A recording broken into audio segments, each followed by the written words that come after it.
Padre, te damos gracias en esta tarde una vez más.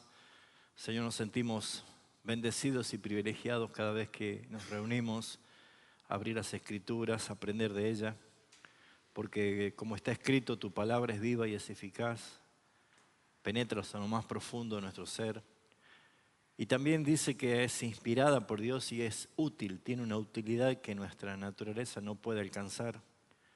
Y tal vez el conocimiento natural nos permita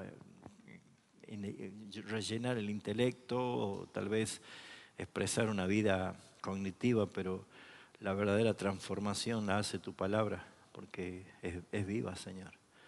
Y te damos gracias porque estas pequeñas píldoras que hacemos cada miércoles como que va haciendo efecto en nuestras vidas, Señor. Y bendice a los que lo escuchan después, a los hermanos que pueden estar en otros lugares también después siguiendo las clases.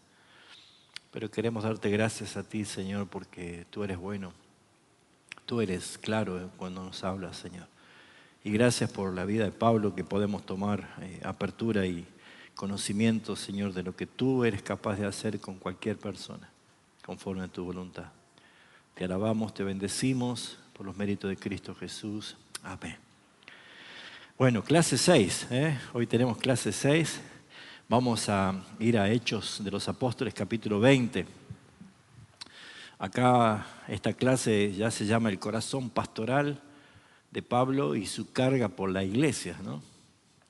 Porque a lo largo de todas estas clases que ya venimos viendo, hemos visto la conversión de Saulo de Tarso, ¿no? Y se acuerdan que él no tenía ningún interés de convertirse ni de arrepentirse, nada que ver. Él iba directamente con toda autoridad para encontrar discípulos de Jesús y encarcelarlo y si es posible que matarlos, ¿no? Porque él estaba convencido que lo estaba haciendo en forma correcta. Pero hemos visto cómo el Señor irrumpe, Él mismo Jesús resucitado irrumpe y se aparece delante de su camino yendo a Damasco y ahí es donde comienza esta preciosa vida y testimonio del apóstol Pablo, ¿no? Así que hemos visto su conversión, hemos visto cómo ha sido transformado de alguien que iba a perseguir, a ser perseguido después, de alguien que negaba, a ahora a afirmar y predicar la verdad, alguien que era autosuficiente con autoridad para hacer cosas, ahora él era dependiente. Señor, ¿qué quieres que haga? Así que ya con estas clases que venimos viendo nos damos cuenta que tal vez sin el mismo nivel de profundidad nos está pasando a todos nosotros, ¿no? También somos los que hemos experimentado conversión, transformación. También nosotros no veníamos dispuestos a arrepentirnos. Él llegó a nuestras vidas y Él nos dio ese cambio, ¿no? Entonces, lo que muestra la vida de Pablo, que hemos visto en las clases anteriores también, que es un llamado a sufrir, ¿eh? No es el pare de sufrir, es un llamado a sufrir. Porque en el mismo capítulo 9 dice justamente, yo le enseñaré cuánto le es necesario padecer por causa de mi nombre. Y estos tipos de enseñanzas son impopulares, ¿no? No están en el top 5 de las mejores enseñanzas porque a la gente no le gusta escuchar nada acerca del sufrimiento o que me va a tocar sufrir. Pero la Biblia no enseña eso. La Biblia dice justamente, Pablo dice que es necesario que a través de muchas tribulaciones entremos al reino. Y no porque nosotros ganamos mérito, sino que eso representa directamente a nuestro Señor Jesucristo porque Él dijo eso. A ustedes les va a pasar todo esto por causa de mi nombre. Y el apóstol Pedro en su carta, él dice lo mismo, que nosotros debemos armarnos de ese mismo sentir, ¿no? Que si nuestro Salvador lo había padecido, debemos nosotros estar preparados. Entonces, él no solamente fue convertido, no solamente se transformó, ahora él era un hermano enviado por el Señor y el sufrimiento formó parte de su vida, pero no se quedó con eso, sino que se transformó en un misionero que fue usado para que lleve la palabra a los gentiles. Eso le dijo el Señor Jesús a Ananías, ¿no? Yo lo llevaré a él para que él predique mi nombre delante de de los gentiles, de los reyes y los hijos de Israel, ¿no? Así que bueno, si nos quedamos solamente con eso, a lo mejor no vemos el corazón de Pablo, ¿no? Y Dios quiere que veamos el corazón de Pablo porque eso es un patrón para todos los hermanos y todos los líderes que han sido llamados a plantar iglesias y extender la iglesia para todo lugar, ¿no? Porque lo que vemos nosotros en este clase 6, que ya entramos al capítulo 20, es justamente el corazón de Pablo, ¿no? El corazón de Pablo, que no era solamente un predicador itinerante. Él tenía una profunda carga, un hombre que estaba ligado totalmente y amando a la iglesia de Cristo y sufría por la iglesia de Cristo, ¿no? Y eso es un poco lo que Jesús habló acerca del que el pastor verdadero da su vida por la oveja, pero hay otros que son asalariados, que ve venir el lobo y se manda a mudar, no le interesa porque no quiere sufrir, ¿no? Bueno, Pablo, en su expresión de ministerio, demostró ser un pastor también, un pastor que entregó su propia vida por el Señor, ¿no? Lo terminan decapitando él. Así que él era un hombre profundamente ligado a la causa, comprometido con la causa. Él amaba, él sufría por la iglesia, él lloraba por la iglesia. Llegó a tener expresiones como siento dolores de parto hasta que Cristo se ha formado en ustedes, ¿no? En otras palabras, aunque no es a veces apropiado decirlo mucho porque muchos lo malinterpretan, era una paternidad espiritual, ¿no? Pero han visto que ahora todos se llaman padres espirituales, una paternidad peligrosa. Ojalá que lo que se autodenominan padres espirituales tengan características de Pablo, ¿no? Pero creo que se entiende, porque todo lo que somos papás sabemos lo que es preocuparnos por nuestros hijos, sufrir si te pasan algo, buscarlos si están perdidos, acompañarlos en momentos difíciles. Esa paternidad la entendemos y es lo que Pablo estaba mostrando a esta iglesia, ¿no? Entonces, acá entramos a una dimensión más grande todavía que Pablo lo demostró que es muy necesaria en el tiempo de hoy actual, aprender, porque estamos aprendiendo un ejemplo, un testimonio, pero no para mirar a Pablo, sino a mirar lo que Cristo hace en la vida de Pablo y en cualquiera de nosotros, llamados a servir al Señor, ¿no? Es un cuidado pastoral genuino. Y entonces, probablemente la pregunta es, bueno, pero esta clase no es para pastores, porque no son todos pastores, no están acá los pastores, ¿no? Todos somos pastores, pastoreamos nuestro hogar, nos pastoreamos unos a otros. Es una tarea necesaria de amarnos fraternalmente y tener esa expresión de cuidado, ¿no? Así que el verdadero ministerio no es algo que solo se proclama, sino también que se expresa a través de un amor sacrificial. Así que vamos a tomar el texto de Pablo en su visita a Mileto, ¿no? En Hechos 20, versículo 17, hasta el versículo 38, que quiero que observemos una triste y desgarradora situación, ¿no? Por lo que vamos a leer, vamos a ver algo muy triste. Pablo estaba en el puerto y nos manda a llamar a los ancianos de la iglesia para despedirse y decirle que probablemente ya no le iban a ver nunca más a él, ¿no? Pero fíjense en qué paternidad de Pablo y cómo expresa esto que vamos a leer. Hechos 20, 17. Dice, enviando pues desde Mileto a Éfeso, hizo llamar a los ancianos de la iglesia.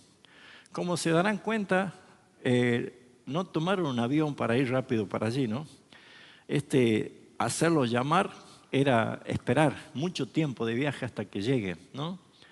Y si ustedes se ven en el relato, no, esa habrá sido una reunión muy corta, muy poco tiempo, ¿no?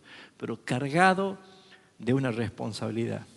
Entre versículos 17 y 18 está el tiempo que le estoy diciendo. Y el 18 dice, cuando vinieron a él, les dijo, varones, ¿sabéis cómo me he comportado entre vosotros todo el tiempo desde el primer día que entré en Asia, sirviendo al Señor con toda humildad y con muchas lágrimas y pruebas que me han venido por las acechanzas de los judíos. Pablo se muestra abierto. Y como nada que fuese útil, he rehuido anunciaros y enseñaros públicamente y por las casas, testificando a judíos y a gentiles acerca de qué. Ahí está el mensaje, del arrepentimiento para con Dios y de la fe en nuestro Señor Jesucristo. Ahora, he aquí, ligado yo en mi espíritu, voy a Jerusalén sin saber lo que allá me ha de acontecer. Salvo que el Espíritu Santo por todas las ciudades me da testimonio diciendo que me esperan, ¿qué cosa?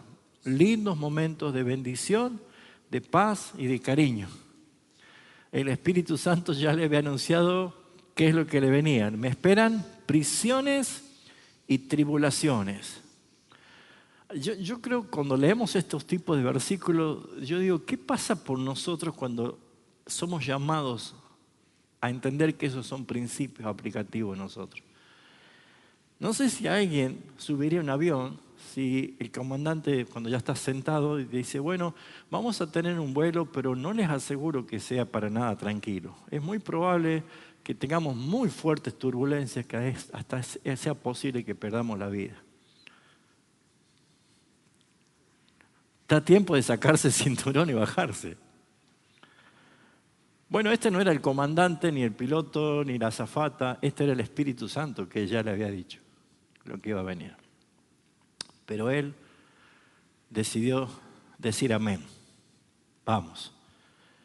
¿Qué hace que una persona tenga esa convicción de decir incluso que la muerte es lo mejor que les puede pasar, comparado con lo que sería vivir? ¿Por qué una persona puede llegar a decir, para mí el morir es ganancia? Si tengo que vivir es por causa de Cristo, pero morir es ganancia. Bueno, no creo que haya otra respuesta más que Pablo sabía a quién ha creído. Él le conocía. Y por eso es que cuando le dice el Espíritu Santo a Pablo lo que iba a pasar, versículo 24, él dice, pero de ninguna cosa hago caso, ni estimo preciosa mi vida para mí mismo, con tal que acabe la carrera con gozo y el ministerio que recibí del Señor Jesús, para dar testimonio del Evangelio de la gracia de Dios. Mire, subraye ese versículo, porque ese es clave para todos nosotros. Haga que nuestras vidas se impulsen en esta verdad. Porque acá dice, pero en ninguna cosa hago caso, como diciendo, tal vez muchos pueden decir, no vayas, no te arriesgues, ¿para qué vas a ir a sufrir? Ese es el consejo de todos los demás. Pablo dice, ni siquiera estimo preciosa mi vida para mí mismo, con tal de que acabe mi carrera con gozo y el ministerio que recibí de parte del Señor Jesús para dar el testimonio del Evangelio de la gracia de Dios. Esto parte de una premisa importante. Lo dijimos en la clase pasada. Ninguna persona pecadora ha sido regenerada, ha nacido de nuevo para no hacer nada. Ninguno. El verdadero cristiano sabe que tiene una misión. Y porque tenemos una misión, esa misión tiene una cruz que hay que cargar todos los días. Eso es lo que dijo Jesús. ¿Quiere ser mi discípulo? Niéguese, tome su cruz y sígame. ¿Y sabe qué más nos enseña la palabra? Que tenemos que llegar a una meta, al final de la carrera. Por eso Pablo, cuando él ya estaba a punto de morir decapitado, él dice lo que escribió en Timoteo. He peleado la batalla, he guardado la fe, he acabado la carrera. Ahora voy a buscar mi corona, que el Señor fiel, justo, ha prometido no solamente para mí, sino para todos los que aman su venida. ¿Usted sabe que hay coronas para usted, hermano? ¿Lista, esperando? Y no nos llama a nosotros a competir como para ganarle a otros. El solo hecho de empezar a vivir esta nueva vida y ser fiel a Él ya nos asegura la corona, esa corona de vida que dice el Señor. Pero también nos dice que corramos legítimamente. Por eso es que el versículo 25, una vez que Pablo fundamenta su propósito, dice, y ahora aquí yo sé que ninguno de todos vosotros, entre quienes he pasado predicando el reino de Dios, verá más mi rostro. Pablo sabía que esa era su última contacto con ellos, los ancianos de Éfeso. Ya no van a ver más mi rostro. Él sabía que iba a la prisión y de la prisión a la muerte. Por tanto, yo os protesto en el día de hoy que estoy limpio de la sangre de todos. Eso es fidelidad. Eso es entregarse todo. No hay nada que yo no les haya entregado. ¿Por qué? Fundamenta en el versículo 27. Porque no he rehuido anunciaros todo el consejo de Dios. Por tanto, mirad por vosotros y por todo el rebaño que el Espíritu Santo os ha puesto por obispo para apacentar la iglesia. ¿Cuál iglesia? Del Señor, no nuestra, no tuya, no mía, del Señor, la cual Él ganó con su propia sangre. Porque yo sé que después de mi partida entrarán en medio de vosotros lobos rapaces que no perdonarán al rebaño, y de vosotros mismos, o sea, de adentro de ustedes mismos, se levantarán hombres que hablen cosas perversas para arrastrar tras sí a los discípulos. Por tanto, velad, acordándoos que por 3 años, de noche y de día, no he cesado de amonestaros con lágrimas a cada uno. Y ahora, hermanos, os encomiendo a Dios y a la palabra de su gracia, que tiene poder para sobreedificaros y daros herencia con todos los santificados. Ni plata, ni oro, ni vestido de nadie he codiciado. Antes vosotros sabéis que para lo que me ha sido necesario a mí y a los que están conmigo, estas manos me han servido. En todo os he enseñado que trabajando así se debe ayudar a los necesitados y a recordar las palabras del Señor Jesús que dijo, ¿qué cosa? Más bienaventurado es dar que recibir. Cuando hubo dicho estas cosas, se puso de rodilla y oró con todos ellos.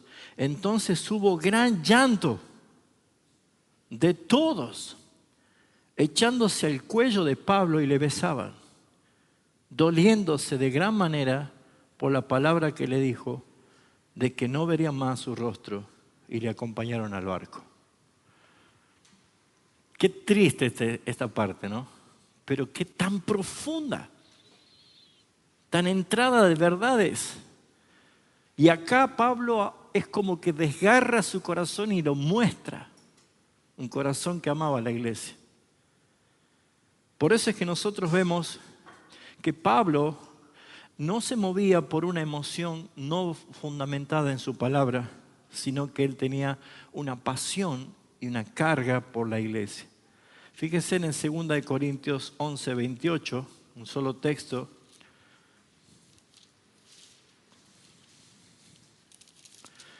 Que dice así: y además de otras cosas, lo que sobre mí se agolpa cada día, la preocupación por todas las iglesias.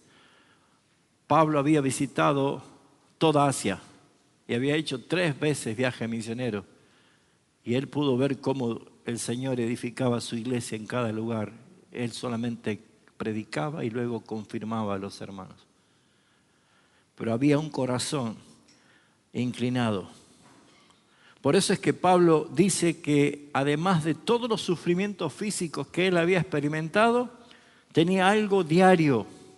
Era una preocupación por las iglesias, preocupación por la iglesia de Cristo. Cuando nosotros dejemos de mirar el concepto iglesia ladrillo y empecemos a ver iglesia concepto redimidos, la cosmovisión va a cambiar. Porque hoy se ve el concepto iglesia ladrillo y la preocupación se tranquiliza cuando ponemos unas buenas alarmas y cámaras de seguridad y monitoreo pensando que la iglesia ya está tranquila y segura. Pablo no está hablando de ladrillo, está hablando del alma de los que han sido comprados por la sangre de Jesucristo, la cual él puso obispos, apacentadores, ancianos, pastores, para que pastoreen las ovejas que el Señor ha comprado con su propia sangre. Y la preocupación era que van a entrar lobos rapaces, el engaño, las falsas doctrinas y cuántas cosas más iban a traer destrucción en medio de la iglesia. Por eso es que el peso del ministerio de Pablo no era una expresión externa, sino un dolor interno por las iglesias, porque no se trataba solo de hacer cosas, sino de llevar las personas al corazón del propio Señor Jesucristo, que conozcan a Cristo.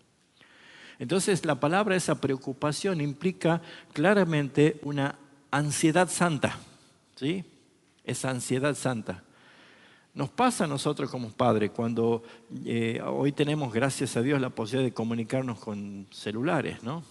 Pero cuando yo era adolescente no existía un celular. Entonces teníamos ciertos horarios para volver a casa. Y si pasaba ese momento que no volvíamos a casa y no había cómo comunicarse, salvo que el teléfono se rosca, ¿no? Y si no conseguíamos cómo hacerlo, cuando llegábamos tarde, es probable o que nos ganábamos un flor de chirlo, o le encontrábamos a la mamá llorando porque estaba preocupada. Eso no era una ansiedad destructiva, sino que era la preocupación por alguien que quiere, ¿no? Hoy en día con la tecnología ya tenemos aplicaciones de seguimiento satelital real, en tiempo real, ¿no? Y me ha tocado, por ejemplo, mi hija que está en Barcelona, una tarde-noche fue una tormenta tremenda que se inundaba todo Barcelona y los subtes, los metros estaban todos cerrados por la cantidad de agua que había y tenía que ir caminando desde su trabajo hasta la casa, que eran aproximadamente, no sé, como 5 kilómetros, de noche, sola. Entonces ella lloraba porque estaba un poco asustada y yo le dije, hija, mira, yo voy a estar con vos, te voy a acompañar caminando con vos. Así que me pusimos el WhatsApp en tiempo real y yo la iba siguiendo y yo le iba diciendo, mira, vas por acá, estás bien acá, llegaste acá, y ella se sintió acompañada. Tremendo, ¿no? Tremendo. Pero ¿qué pasa con la parte espiritual? ¿Desarrollamos en verdad discernimiento para saber acompañar a los hermanos que a lo mejor están perdiéndose, se están alejando? ¿Saben quiénes son los primeros que llegan a socorrer al hermano que se está debilitando? Los chismosos, los murmuradores, los distractores. Son los primeros. Por eso se llaman lobos. El lobo va a destruir.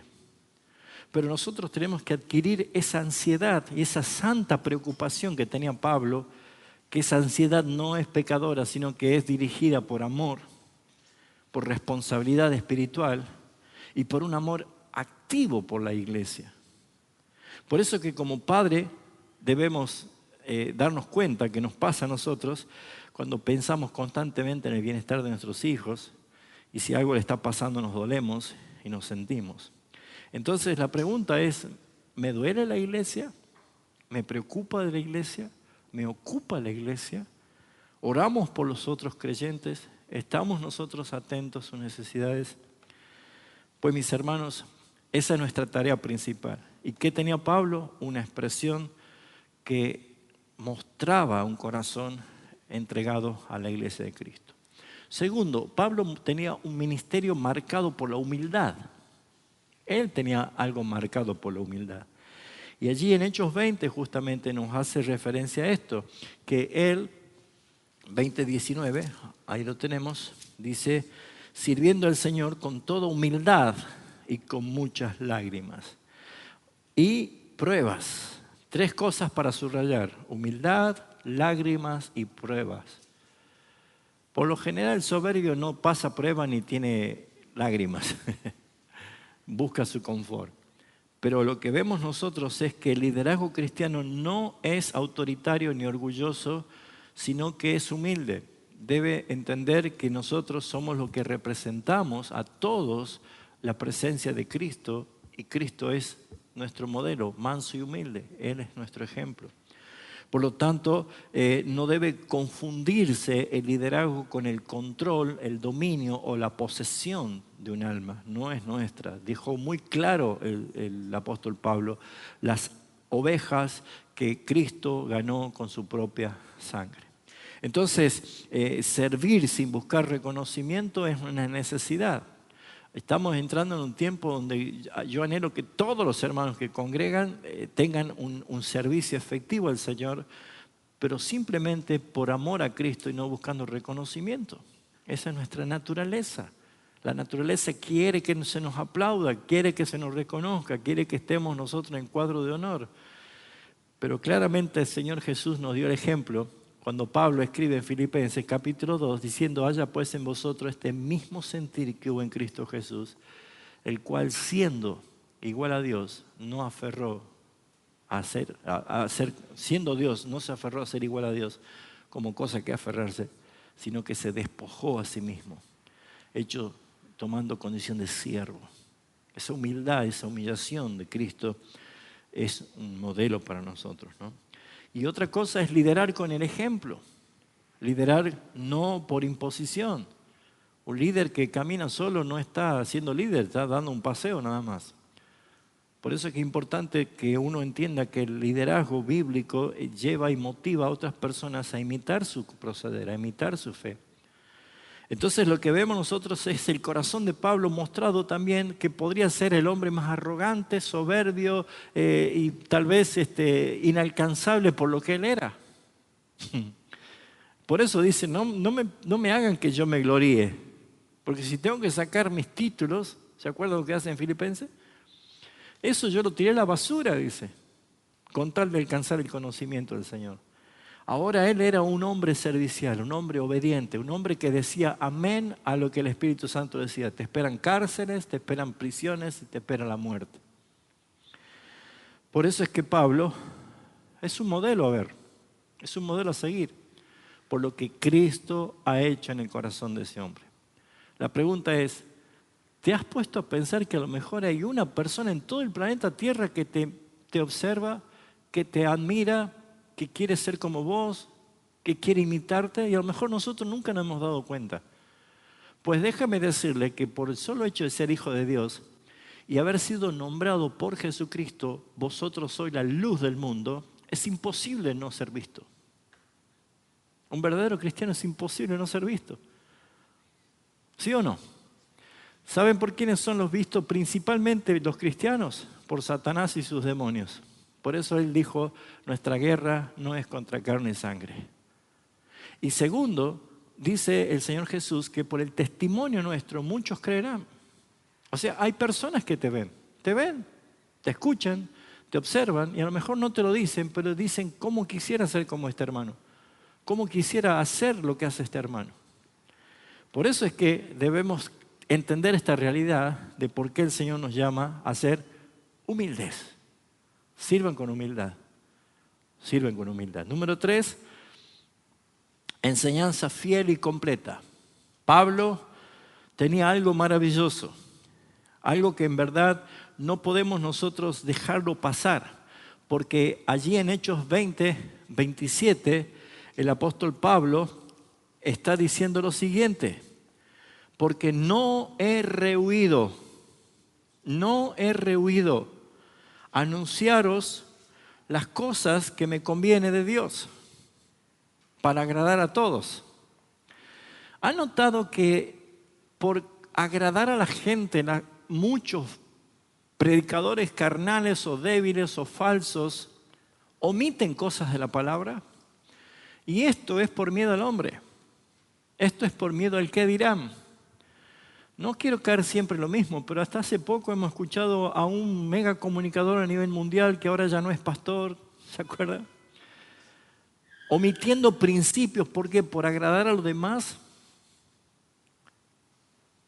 Hermanos, cuando nosotros vemos que la Biblia habla del infierno, hay que predicar del infierno. Cuando la Biblia habla del pecado, hay que predicar el pecado. Cuando la Biblia dice de un juicio final, hay que hablar de un juicio final. ¿Por qué? Porque Pablo dice, yo no me he negado a enseñarles toda la Biblia. Eso está diciendo. Todo el consejo. No he rehuido enseñarles todo el consejo de Dios. Por eso es que el verdadero pastor, el verdadero líder, el verdadero hermano que discipula a otro, porque a usted le va a tocar discipular a otros hermanos, tal vez un grupo pequeño, tal vez a uno mano a mano, no omita absolutamente nada. Lo que la palabra enseña debe ser publicado. La iglesia es heraldo de la verdad. La iglesia no es el filtro de la verdad. La iglesia debe compartir el evangelio y la palabra de Dios tal cual ha sido enseñada.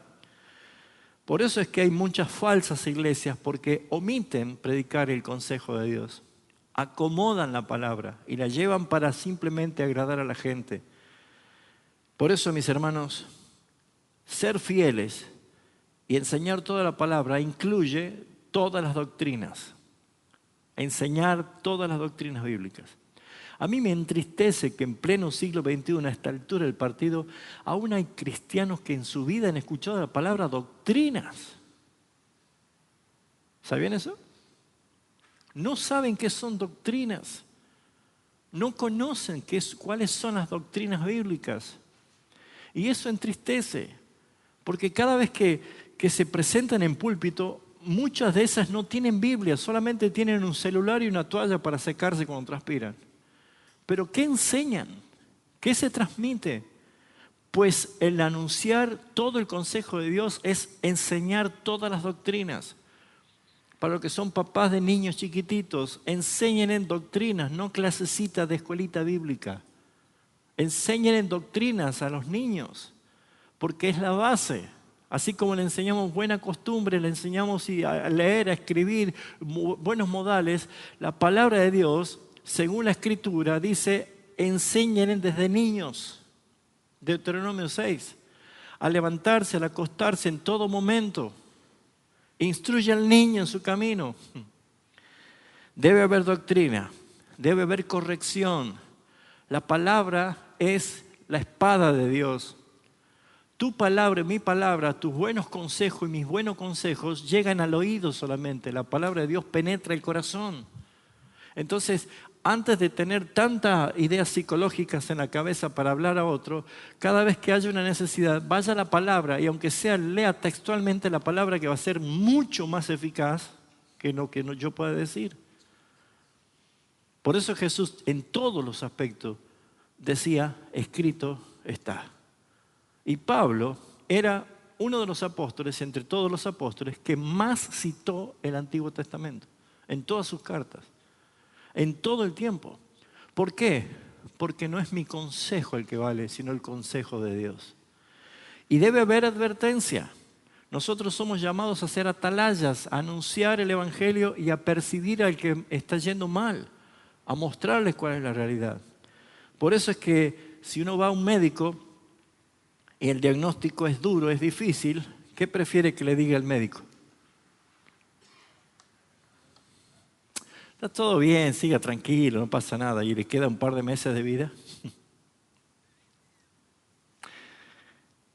¿O queremos que, por más duro que sea, nos diga la verdad? Pues creo que es necesario entender que la verdad de Cristo es la única que hace libre a la persona. Así que predicar la verdad completa no se negocia. Nuestra verdad no es nuestra si está en Cristo. La verdad es Él. Él dijo, yo soy la verdad. Y no evitar temas difíciles. Tal vez hay cosas que no las sepan. Yo no sé todas las cosas. Cuando algo me pregunta y yo no lo sé, le digo, dame un tiempo, voy a tratar de averiguar. Y uno averigua. Tiene pastores, amigos, mentores. Hay otros hermanos que a lo mejor conocen muchos más. Pregunten. Pregunten. Recién me dijo Joel, aquí vengo de nuevo con mis preguntas. Él siempre me hace preguntas. Y uno pregunta porque aprende. Uno debe preguntar. Ahora, todas las cosas, por más difíciles que sean y no tenga respuesta, la palabra sí la tiene. Así que no está mal, no es descortés decirle, mira, hoy no tengo la respuesta, pero déjame unos días que yo voy a estudiar tu tema y te voy a ayudar. ¿Se entiende?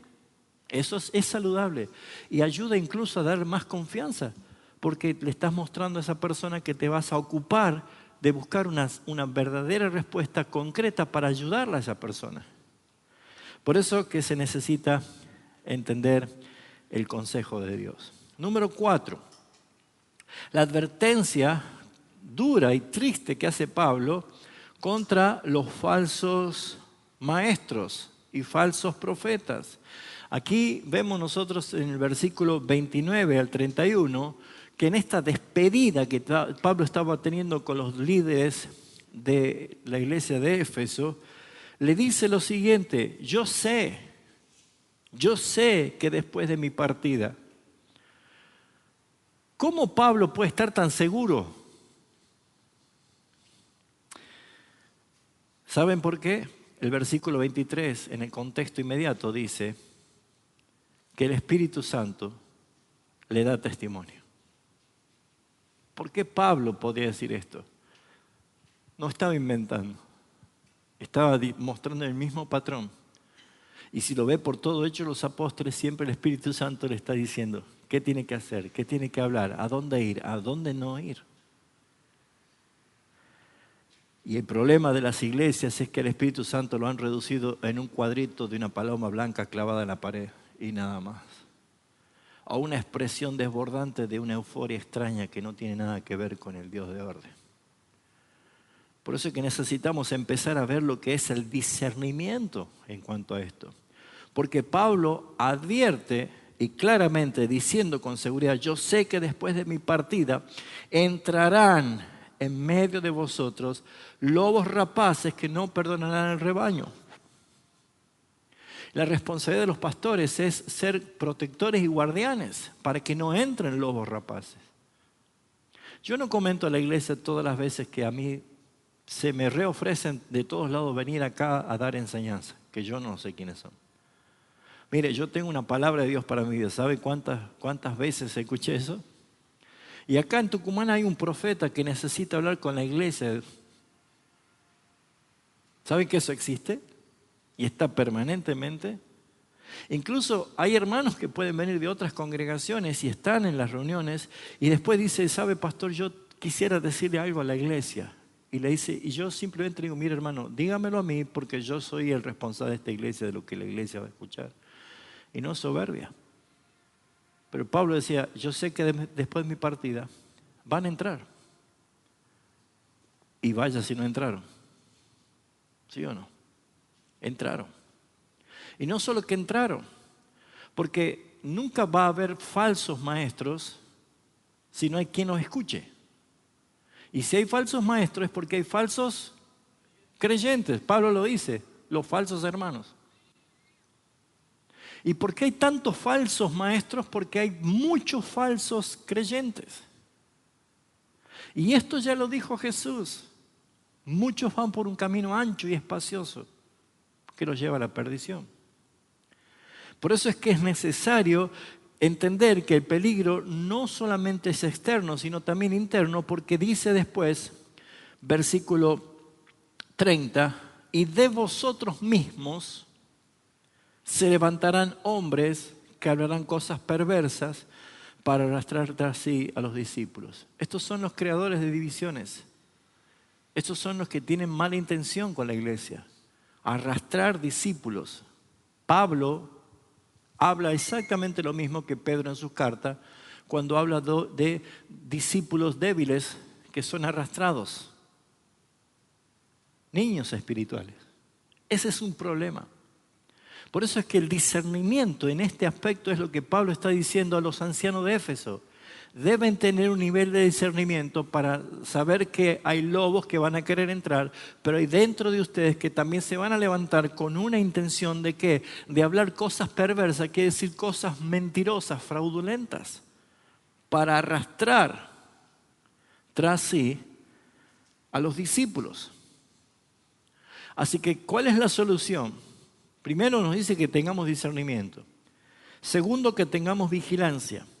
Tercero, que tengamos fidelidad a la palabra de Dios porque es el mejor filtro.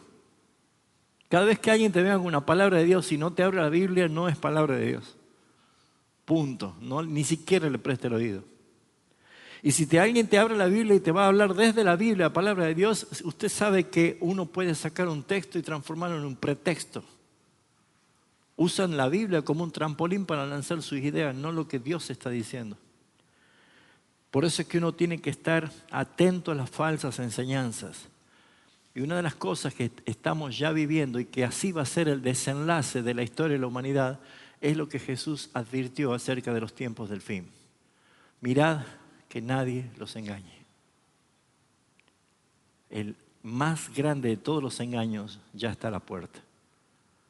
Lo mencioné la vez pasada. ¿Se acuerdan que ahora ya están desclasificando los archivos secretos extraterrestres de los ovnis, que todo el mundo está viendo ovnis? ¿Hacia dónde va la humanidad? ¿Hacia dónde cree? Entonces el cuidado pastoral incluye protección doctrinal, incluye claramente un discernimiento puntual. ¿Y qué es lo que debemos hacer? Dice Pablo, por tanto, velad. Velad, eso es estar atento, estar discerniendo. Velad.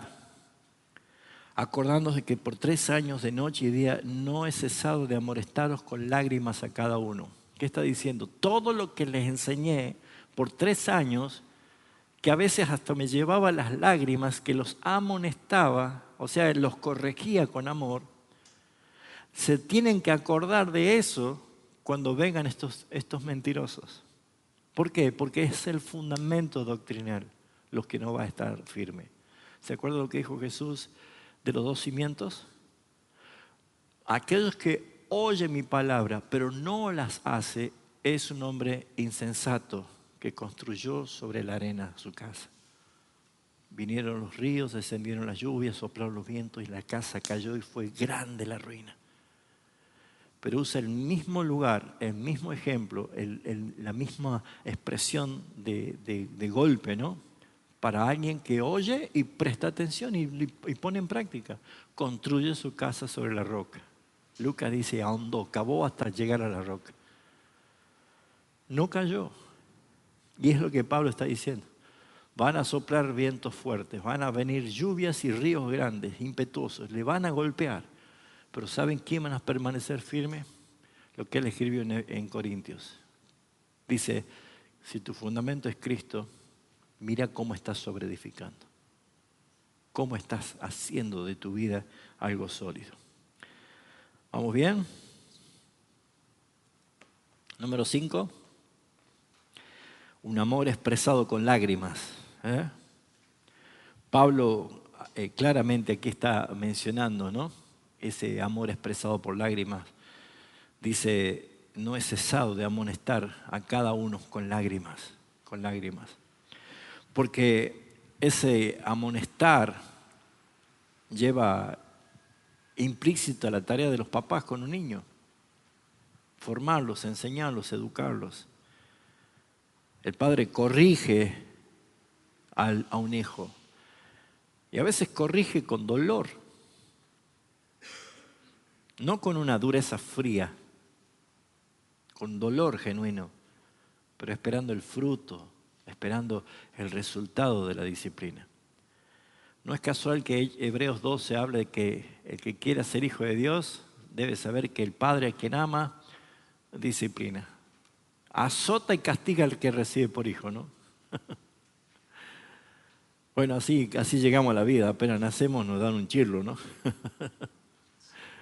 Pero todo esto tiene una explicación, que el pecado mora en nosotros, que nuestra naturaleza es caída y la disciplina es necesaria para que el amor se exprese así, no en la permisión. Por eso amar genuinamente a las personas implica corregir con compromiso, decir la verdad en amor, hablar las cosas como tienen que ser, porque el ministerio no es frío, no es mecánico, no es fórmulas, sino que es emocionalmente comprometido. Y Pablo lo expresa en todas sus cartas. cuánto él padecía por las iglesias, su preocupación, su llanto, dolores de parto.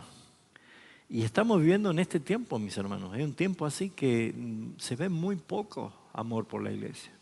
Muy poco amor por la iglesia. Y un amor que desplaza a Jesucristo para mostrar cuánto yo amo a la iglesia, que a veces soy más misericordioso que el mismo Señor, se cae de plano y no dura mucho porque Dios revela la intención del corazón. Hacer las cosas, hacerlas como para el Señor. Y eso no debe estar lejos de nuestra posibilidad. Número 6. ¿Vamos bien? ¿Vamos bien, Dani? Estamos con tiempo, entonces yo lo veo a Dani siempre. Y es mi reloj. Bueno, no solo esto, sino que Pablo es alguien que se puso como ejemplo. Es una vida ejemplar. Y esto es meritorio porque Pablo no solo enseña verbalmente, enseña con su ejemplo, enseña con su testimonio. Y yo sé que ninguno de los pastores cumplimos con una expectativa superlativa, pero es nuestra tarea de los pastores, los educadores, los predicadores, toda persona que sirve al Señor, incluso el que parece que no hace nada, todos los hijos de Dios tenemos que vivir testimonialmente, porque nosotros ya estamos muertos y el que vive es Cristo en nosotros. Entonces debemos vivir para su gloria, debemos ser testimonio de lo que es Cristo. Pero Pablo no está negando, y es más, él se sube a la vidriera. Yo no sé si lo haría, a mí me da cosa. Ahí cuando hice el libro me piden que dé una dedicatoria y me agarra un frío. Le digo, no estoy acostumbrado a esto para hacer una dedicatoria. Es feo eso. Pero Pablo se sube a la vidriera. Él dice, sean imitadores de mí, como yo soy imitador de Cristo. Yo no sé si estaremos nosotros en condiciones de hacerlo, pero el recorrido de nuestra vida espiritual y de nuestra vida evaluada delante de los ojos de Dios sí nos autoriza. Usted tiene que ser testimonio para otro. Usted puede decirle a otro, mira, yo te estoy poniendo mi vida como ejemplo. No soy el perfecto, pero en estas áreas que yo te estoy enseñando hay señoría de Cristo. Si no, nadie sería ejemplo. Y lo que nosotros vemos acá en el versículo 34 y 35 dice, antes vosotros sabéis bien para lo que me ha sido necesario a mí y a los que están conmigo, estas manos me han servido. En todo os he enseñado que trabajando así se debe ayudar a los necesitados para recordar las palabras que el Señor Jesús dijo, más bienaventurado es dar que recibir. Por eso es que nosotros vemos que Él no fue carga, que Él dedicó su vida al ministerio, que Él trabajó y que Él pudo hacer como un modelo de generosidad. Por eso es que la vida que respalda no es tanto lo que decimos, sino cómo nosotros vivimos. Y es natural de que esa manera terrenal de vivir, por más agradable que sea a los ojos de Dios, no le vas a agradar a todo el mundo. Porque es el mismo Pablo, cuando le escribe a la iglesia de Galacia, en el capítulo 1, le dice, ¿a quién pretendo agradar yo? Pues si yo agradara a los hombres, no sería siervo de Cristo. Y esto es una realidad. Cuando alguien quiere agradar a todo el mundo, es muy probable que no le esté agradando a Dios. Pero si alguien se siente que es acepto en el amado y que está siendo fiel a la enseñanza y está trayendo una vida consagrada al Señor, es muy probable que muchos no te quieran. Es lo que le pasaba a Saulo antes de ser convertido. ¿Qué pasaba a él cuando lo veía Esteban arrodillado y diciendo, veo los cielos abiertos y el Señor al lado del Dios Padre? Y peor cuando dijo, Padre, no le tomes en cuenta sus pecados. ¿Qué dice que pasaba? Crujían sus dientes, se tapaban los oídos y apedreaban con furia. ¿Y quién estaba allí? Saulo de Tarso.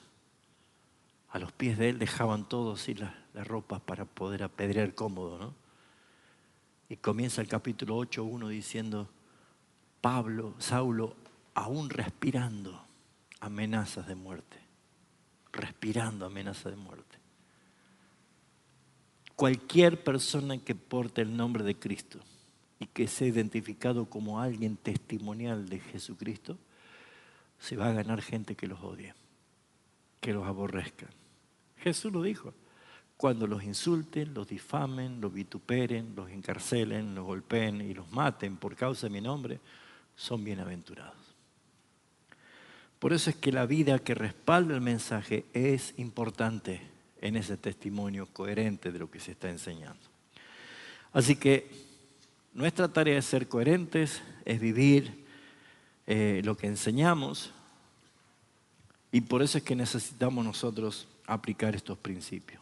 Y número 7, ya para ir cerrando la clase, el momento de la despedida, ¿no? Qué cuadro triste. Tremendo el cuadro, ¿no? Dice el versículo 37 y 38.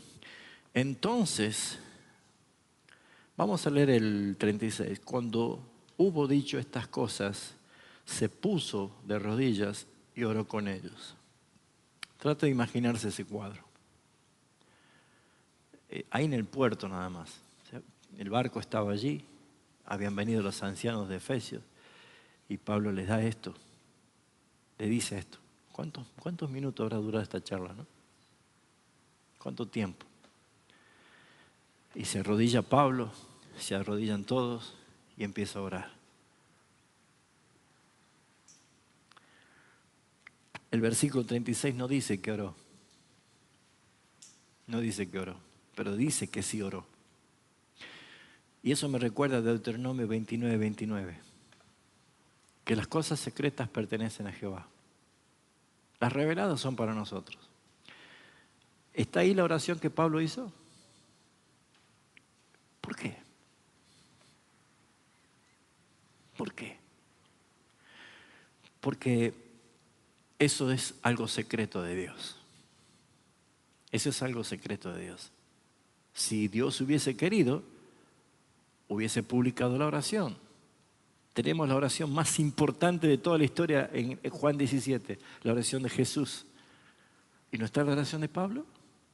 Tenemos la oración de Ana, tenemos la oración del cántico de Moisés, tenemos oraciones por todos lados, oraciones enseñadas.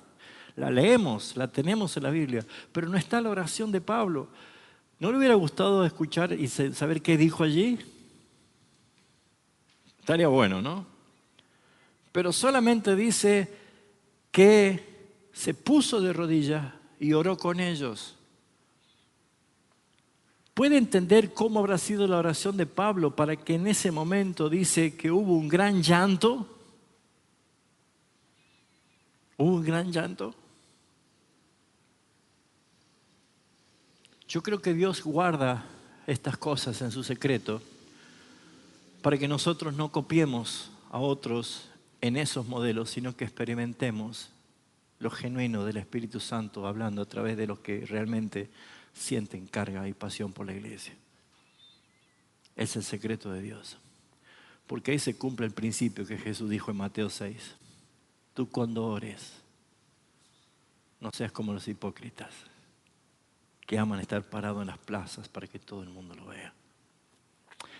Tú entra a lo secreto, a tu aposento, que no es la habitación, no es el cuarto, el aposento es el lugar secreto de Dios. Y cierra la puerta, no es la puerta de madera. Está hablando justamente el no tener ninguna otra posibilidad más que tener una intimidad con el Señor. Porque ¿quién dijo ser la puerta? Yo soy la puerta. ¿Lo van armando? Y ora a tu Padre en secreto, porque tu Padre que oye en lo secreto te recompensará en público. Y ese principio no es algo más que para aplicarlo en nuestras vidas, entendiendo que la oración que Dios anhela no la publica, sino Él se encarga de recompensarla visiblemente a los demás. Pero lo que sí se ve y sí revela es que después de esa oración de rodillas con ellos, hubo un gran llanto. Y hubo una expresión de amor tremenda, algo conmovedor, llantos, abrazos, besos, dolor. Una despedida. Una despedida. Hasta el día de hoy me sigo acordando el momento que me despedí de mi papá, antes de partir. Que me pidió que leamos el Salmo 23, que cantemos Señor mi Dios. Y él me dijo esas palabras. Yo he peleado la batalla, me dijo. Y la despedida no es nada placentera. Es un dolor desgarrador, pero había esperanza. Y yo entiendo que Pablo, en esa oración, seguramente habló de la gloria venidera. Porque él revela esto en Timoteo.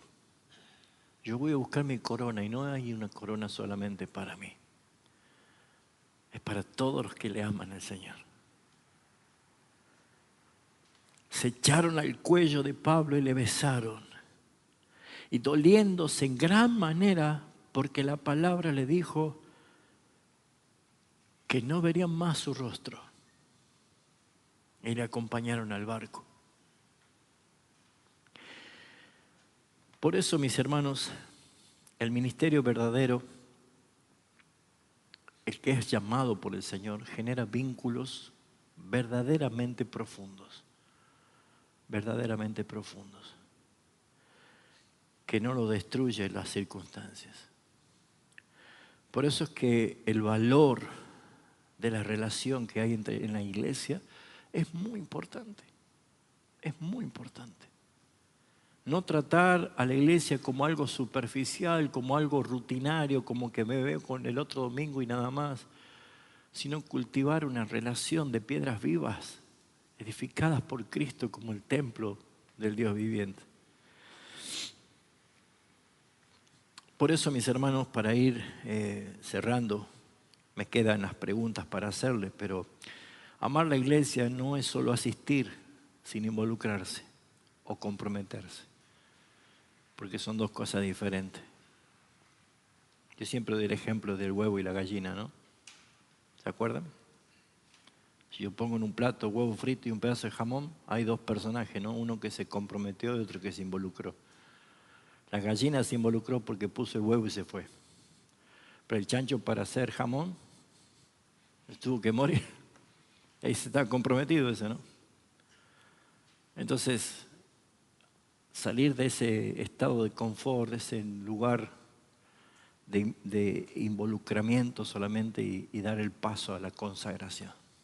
Y decir, Señor, heme aquí.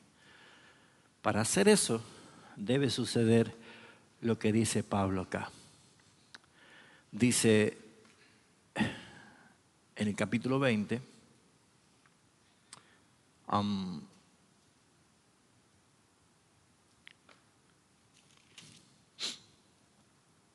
acá, desde el versículo 20. Y en nada, y como nada fuese útil, he debido anunciaros y enseñaros públicamente en las casas, testificando a judíos y a gentiles acerca del arrepentimiento para con Dios por la fe de nuestro Señor Jesucristo. Y ahora aquí ligado yo en espíritu voy a Jerusalén sin saber lo que me va a acontecer, salvo que el Espíritu Santo por todas las ciudades me ha dado testimonio diciendo que me esperan prisiones y tribulaciones. ¿Y cuál es la clave para llegar a compromiso? En ninguna cosa hago caso ni estimo preciosa mi vida para mí mismo, con tal de que acabe mi carrera con gozo. Jesús dijo ese principio: el que quiera guardar su vida, la perderá. Pero el que la rinda, que se ofrezca, como dice Romanos 12, como un sacrificio vivo, santo y agradable a Dios, ese la hallará. Cuidar la doctrina es muy importante, porque muchos lobos ya están atacando con más fuerza. La verdad sí importa, mis hermanos. Y servir con humildad, un liderazgo de servicio que se muestre con humildad. Amén.